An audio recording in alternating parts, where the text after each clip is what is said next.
I saw something about next year that will make you need this message, because what I saw is going to be a time of turbulence and serious challenge for believers. God sent me to speak to someone because I will be sharing with you hopefully in the last service. I'm not a prophet of doom, and as I respect God and I respect myself and I respect your trust for me. So if I stand here and I tell you things, especially I'm prophesying, I make sure that I know what I'm saying. I saw something about next year that will make you need this message, because what I saw is going to be a time of turbulence and serious challenge for believers. I'm not a prophet of doom. My teaching grace is enough for me like that. I mustn't prophesy. But if I open my mouth and I tell you something, you just believe it. So don't ignore when you see God bring things like this. He's redeeming the future. There is something he has seen. You see that now? I saw many people folding their companies, and people, both father and mother, losing jobs at the prime, not even knowing what to do. PTA meetings happening, and teachers are saying, you cannot drive our children. Why don't you structure the payment? When I saw that thing, my heart, I said, God, what is the meaning of this? When God shows things like this, it's not to put fear, but he's showing it so that believers can be prepared. Now you have something on ground. God has shown you mercy. I wish I had the time. I would have taught you on financial carelessness. There are people who are going to spend everything God gave them this December and then suffer by January. Hear this, servant of God, don't. There is nowhere written in the Bible that if you don't eat cow and chicken, you will not commemorate the birth of Jesus. Live a modest and a decent life within your means. Are we together now? Remember the dream of Joseph, 7 years of plenty. If you have the money, fine, you, God bless you. But for many of us, who, especially those that the year has been rough, there is a mindset people have that once it is Christmas, burn everything you have, finish all the money, live a fake and a false life, carry your family and go around the world, and then return back and suffer. That's not a wise bargain. For someone, God is helping you to now begin to be frugal. Another thing I would have thought about is living a fake life. One of the major reasons, a fake life is very expensive. Write it down.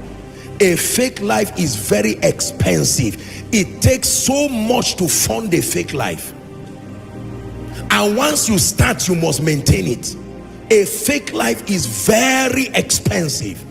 If you are not there, you are not there. You can start gradually with the dignity of kingdom integrity. A fake life is expensive. Don't try to buy a car that is not yet your level. Don't try to go and live in a house that is not yet your level.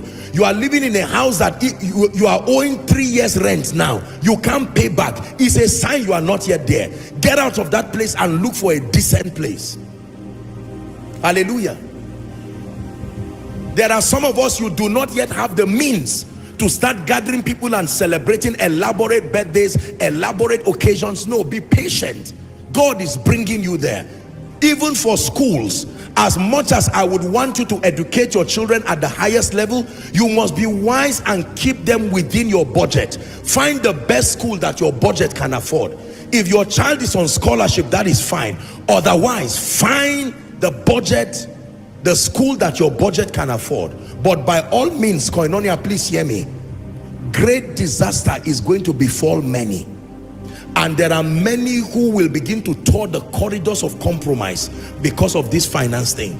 I shall not want is not just a prophetic declaration. It is a declaration that comes with responsibilities. And the responsibility is learn all you can.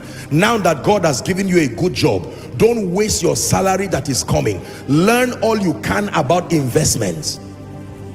Are we together now? Meet intelligent people with integrity who know what they are saying, not people playing games all around the internet, deceiving and fooling people. Don't fall prey to some of these things. Seek counsel.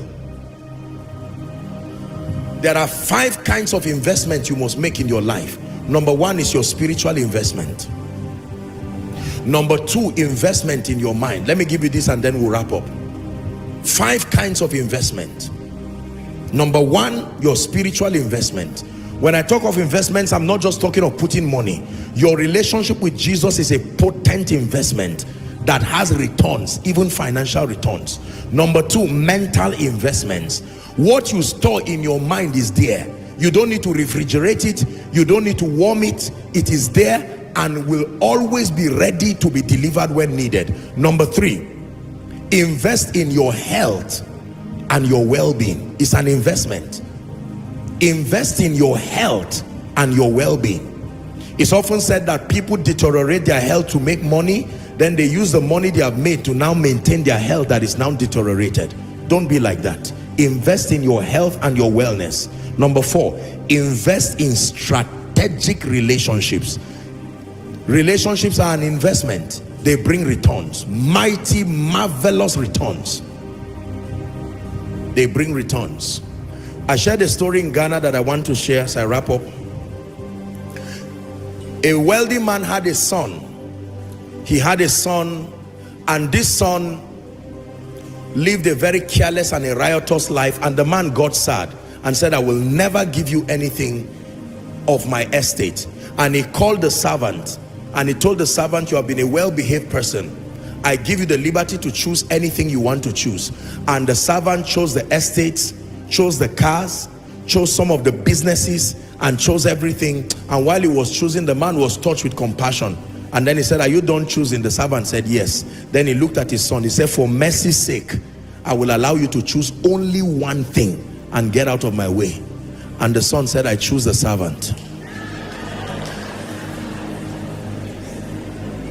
Did you get the story? I choose. What a wise boy. I choose the servant means that I chose the car the servant chose. I chose the house that belongs to the servant. Everything. Why am I saying this? There are certain things when you find, you have found other things too. Relationships. There are certain things when you find, you have found all other things. There are things that you truly may not need to bother about again when you get the majors in life, because the majors control the minors. For